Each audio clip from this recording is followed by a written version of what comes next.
So last summer, my family decided to go on a classic road trip, the kind where you pack way too many snacks, argue over the playlist, and everyone pretends not to notice the smell coming from the backseat. Thanks, little brother. We were headed to the Grand Canyon, and morale was high until my dad, who had recently discovered a reawakened passion for ancient navigation techniques, announced that he'd be guiding us the old-fashioned way. By old-fashioned, I thought he meant using an actual map, but no, he meant celestial navigation. As in, by the stars. At noon. In Arizona.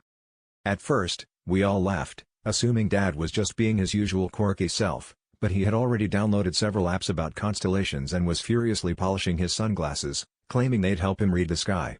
He turned off the GPS and started giving us motivational speeches about the Magellan Spirit and the call of the wild.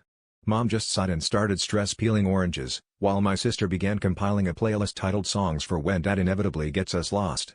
Even the dog seemed skeptical, pawing anxiously at the window every time we slowed down.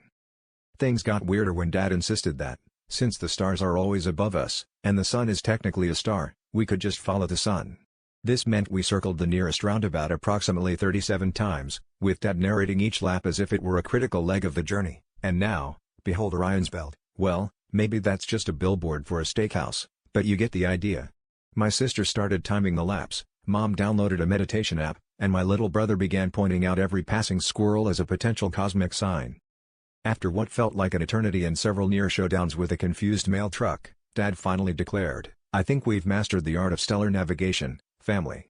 We all cheered, partly out of relief, partly from dizziness, before he pulled over to check directions the modern way.